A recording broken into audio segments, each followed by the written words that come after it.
Hi, Timothy Carlson here. Crocodile Dundee was certainly one of the runaway hits of the 1980s, a little movie that came out of nowhere that broke all kinds of box office records, and of course, it spawned two sequels. Crocodile Dundee will soon be getting a 4K ultra high-def release, but unfortunately, according to several news outlets, it's actually going to be a censored cut of the movie. That is why I decided to go out and get the current Blu-ray disc so that I can actually have the movie uncensored before that version stops being available. Today what we're looking at is this. This is the Crocodile Dundee Trilogy on Blu-ray. I'm going to unbox this release and share my opinions. There's our close-up with Paul Hogan playing the title character and of course the big city down below. There's our spine text. Back cover. There are digital codes included for all three films. And we get on this side the original film Crocodile Dundee from 1986. On this side we have Crocodile Dundee 2 from 1988. And underneath that one we have Crocodile Dundee in Los Angeles from 2001. Take a big bite out of action, adventure, and comedy with all three Crocodile Dundee movies together for the first time on Blu-ray. Beginning with the box office smash that started it all, Paul Hogan became an overnight sensation as Michael J. Crocodile Dundee, the free-spirited crocodile-hunting Australian who follows a reporter back to New York, shaking the Big Apple to its core. In Crocodile Dundee 2, Dundee and his girlfriend are targeted by a gang of ruthless drug dealers. To even the odds, Dundee leads the big city hoods to the treacherous Australian outback in this fish-out-of-water twist on the first movie. Then, third time's the charm with Crocodile Dundee in Los Angeles, which brings Hogan's hero across the country when he suspects foul play at a movie studio. Sit back, relax, throw another shrimp on the Barbie, and enjoy the laughs and adventures with this truly unique wonder from down under. The Crocodile Dundee movies certainly have a legacy of their own. This is the role that pretty much cemented Paul Hogan and put him into movie star status. It's by far his best known part. Prior to this, he'd just mainly been known for acting in Australia and starring in TV commercials promoting tours into Australia, but Crocodile Dundee became the part he's synonymous with, and bless him for that.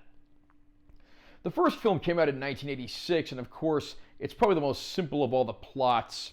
A woman goes to the Australian outback to investigate some stories about an Australian man who's been fighting crocodiles, had his leg torn clean off by one, and who survived out in the wilderness despite his wounds.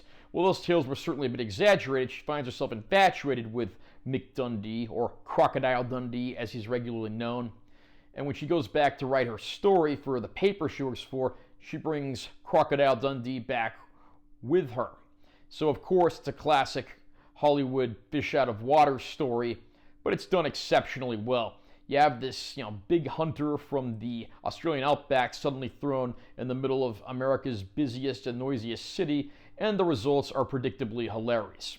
The first film is by far the best because it doesn't needlessly convolute the plot or over-exaggerate the runtime. The movie, at least in its American incarnation, runs just shy of 100 minutes. The version originally released in Australia was about 10 minutes or so longer. Apparently a few things were changed because they were overtly Australian and they might have been a little tough to understand for American audiences. I haven't seen the slightly longer cut of the movie, so I can't really comment much there. But the first movie is by far the best of the three. Of course, our heroes come back for Crocodile Dundee 2, which came out 2 years later.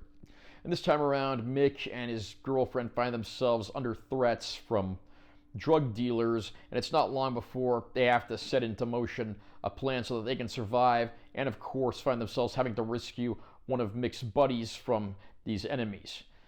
There are a few more slightly bigger faces in the crowd this time around. We even get an appearance by a very young Stephen Root playing a DEA agent. Once again, Paul Hogan is in great spirits and plays this role like no one else could.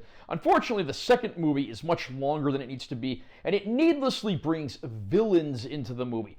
The reason the first movie worked so well was it was a great fish-out-of-water story. It didn't need villains. The sheer lunacy of bringing a hunter from the Australian outback into the wilds of New York City was plot enough. So, again, I don't know why we needed to have bad guys in a Crocodile Dundee movie. It does make for a few interesting sequences, but I do prefer the more simplistic charm of the original film.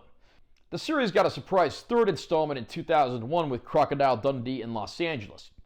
This time, Mick and his girlfriend are living with their young son in the Australian outback, but they move out to Los Angeles when her father has to step away from his newspaper editor job, and she fills the void. To pass the time during the day, Mick gets a job working at one of the Hollywood studios as an extra, but begins to suspect foul play regarding some mysterious shipments coming in and out of the park. So it's up to Mick not only to help his son adjust to life in the big city, but also find a way to discover the suspicion here and figure out what's wrong and how to put a stop to it.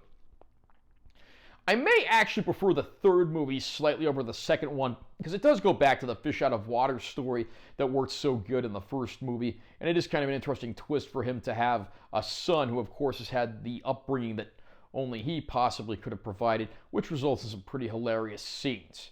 But again, like the second movie, they did feel the need to bring in a plot involving villains, and I just don't think it was necessary. I mean, you've got Mick in Los Angeles, you've got him with a girlfriend and a kid, and one of his old friends even coming out to help him watch his kid.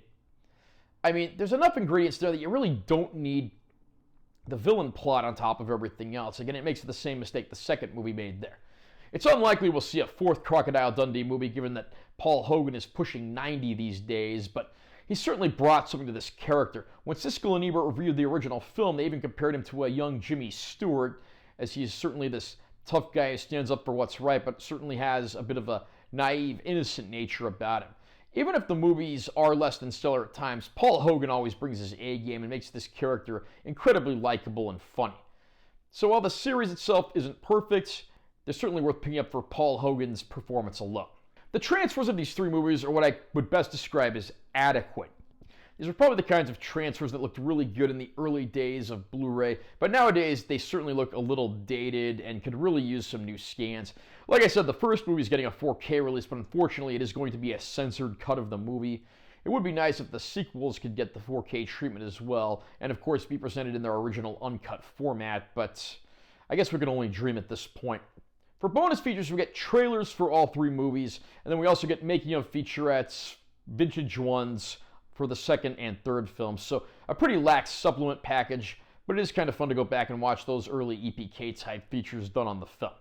The Crocodile Dundee movies are certainly entertaining in their own way. Even if the sequels can't match the first, Paul Hogan's performance is top notch in all three, and that's reason alone to pick this setup. Plus, you want to get your hands on the first movie on Blu-ray before a censored cut is the only thing that's available. How about you? Are you a fan of Crocodile Dundee? Who is your favorite character? What's your favorite one of the three films? Comment down below and let me know what you think. Also, remember to subscribe to this channel for more content. I'm always posting new videos, and make sure you give this one a like if you found it helpful. I'm T. Carlson. I'll see you next time.